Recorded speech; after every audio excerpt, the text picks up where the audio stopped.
ActionSA's Joburg caucus says it's concerned about what it calls a threat to the city's group forensics and investigation services by the ANC-EFF administration. This follows the appointment of Advocate Pule Seleka as the chairperson of the Special and Independent Investigation Committee to inquire into the city's GFIS. In the past week, the city announced that an independent legal team will probe the city of Johannesburg's GFIS because of allegations of rogue and unlawful conduct by the unit. ActionSA's caucus leader, Nobuhle Mthembu, is joining me to discuss this further. But first, earlier in the week, Speaker for the city of Johannesburg, Margaret Arnolds, spoke to Xoli Mnghambi, and this is what she had to say. They were brought into the city illegally and unlawfully. Everything that happens in the city, when you set up a department or you do anything in the city, no matter who you are, whether you are the mayor, whether you are the speaker, whether you are the chief whip, it is done through council. Because council is the highest body in the city of Johannesburg. There's nothing that goes through without council resolving it. We'll be investigating the Section 56 and the councillors without council approval. That will be investigations. The conducting of what I said, the undercover investigation against the former Speaker of Council. She was also investigated with a private life. The executive director in the city manager's office, that we'll also be looking at that, and other persons without the oversight, and also what the public protector has brought to our attention, and also that GFIS had procured equipment without, which was unlawful and illegal, and those are the things that they will be investigating. I'm now joined by ActionSA's caucus leader, Nobuhle Mthembu, on the line. Nobuhle, first and foremost, welcome. Why is ActionSA against the ANC-EFF establishment of committee? Good afternoon, Masichaba, and thank you for the invite, and a good afternoon to your viewers at home. Look, I'd like to state on record that as ActionSA, we believe in accountability, we believe in fairness, and most importantly, we believe in the rule of law. The Speaker of Council, Councillor Margaret Arnolds, is trying to discredit the most critical body of the city of Johannesburg, and that is GFIS. Look, Masichaba, it's a known fact that the GFIS wars started in 2021 when they were investigating the then MMC of Development Planning, Councillor Thapelo Ahmad. He entered into an improper memorandum of understanding with JDA, and ever since that investigation started, there has been an attempt to rid the city of GFIS, which does not make sense, because when we received the report from the Auditor General, it stated that for the past 3 years, the city has failed to implement processes that can tackle consequence management. Up to date, we don't have anything that will tackle such issues. So the Speaker of Council, Margaret Arnolds, is quite funny how she speaks about everything passing through Council. With this establishment of this investigation committee, she needed to make sure this passes through Council. She did not do that. When we look at Section 18, as the Speaker of Council, yes, she does have certain powers as the Speaker of Council, but it makes no reference to her starting such a committee on her own. Hence, we are going to Council next week. All of a sudden, now we need to go to Council to rectify something that she did wrong when she started establishing this investigating committee. So as ActionSA, we stand by that point, and especially with the rule of law. But she must also take her own advice and listen to legal advice and stop with the political interference, especially when it comes to GFIS. We know the plan is to rid the city of this very critical body of the city of Johannesburg. All right, for the understanding of our viewers, let's expand more on these powers that you speak of. In your statement that was released on the 18th of April, it says that as a party rooted in the root of law, that you beseech the Speaker of Council Colonel Arnolds to desist from abusing her power. Could you outline the ways very clearly for us in which you believe, furthermore, that she has continuously abused her power? Look, Masichaba, to give you an example, last time we sat in council, she was suppressing the whole ActionSA councillors because we wanted to speak in regards to the water shedding that's been happening in the city of Johannesburg. And we had residents outside who were waiting to get feedback. Even a councillor from the Freedom Front stood up and spoke on behalf of ActionSA that, Speaker, right now you are abusing your power.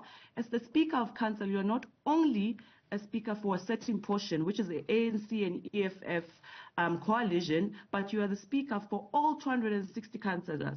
I also alluded the same statement. But going back to the statement we released as ActionSA Johannesburg caucus, Masichaba, look, she needed to first start with council. This needed to be discussed in council. This needed to pass through council before she goes to the media and starts planning media briefing and informing everyone about this investigation committee that we know nothing about. When she was asked about who is going to pay for Advocate Pule's committee, who's going to pay for the services that those 5 or 8 people are going to render to the city of Johannesburg, no one had an answer. Even after this interview, Masichaba, you can reach out to her and ask her, how much is this going to cost the taxpayers in the city of Johannesburg? If they even received that invoice, I can tell you now, they don't know how much this is going to cost the city. That was just a big blunder on their side. They're just refusing to work with GFIS, who already is part of the city of Johannesburg, who already works with anti-fraud and corruption claims and charges. So this begs the question, why do you want to work with GFIS? Why did GFIS get attacked as soon as they started an investigation on one of the councillors of the city of Johannesburg who entered into an improper memorandum of understanding with one of the city's entities? And in your own words, why do you think that is? It's quite obvious, Masichaba. They've got something to hide. Let me give you an example. If GFIS is investigating a certain case, right? Let me go back also. Remember last year when Councillor Kwamanda, who's now the executive mayor, when he entered into office, he stripped GFIS of all their powers and restored those powers to the city manager. Meaning, if GFIS is doing an investigation and the subject there in that investigation is the city manager, we all know that's going to be a problem, right? So now if GFIS is busy with an investigation, right now the hot topic is number 1, the hijacking of buildings. Number 2, the officials that are involved in the hijacking of buildings. So if GFIS comes back with a report and there's the name of an official or the name of a councillor, they have to send that report to all of us, and something must be done. So us as parties sitting in opposition benches obviously will put pressure on the Government of Local Unity, the ANC-EFF, and the minorities, also known as the Coalition of Doom, to start enforcing consequence management, and that will break their coalition. So they are working on all sides to make sure that GFIS is stripped of everything. The little power that they have left, they're trying to make sure that they silence them so that they can do their shenanigans all out there with no entity that's going to be investigating them. Masichaba, we talk about the Public Protector's report. All those allegations were baseless. You can look at the Public Protector's report. They are baseless. You go through the State Security Agency's report. Also there, baseless allegations. Up to date, it's funny how the speaker is elaborating about this, but those reports, both of them, state on oath that there's nothing wrong with the establishment of GFIS And there's nothing illegal that GFIS has done up to date. So she must tell us where she gets that information from and quote in those reports those lines that can support her baseless allegations. And Nobuhle, ActionSA has made its position very clear in the statement that you issued out yesterday. In fact, you've also gone on to say that you'd like to see GFIS receive their legal powers. So how far along are you in that process? Yes, definitely. We asked the speaker to stop her political interference.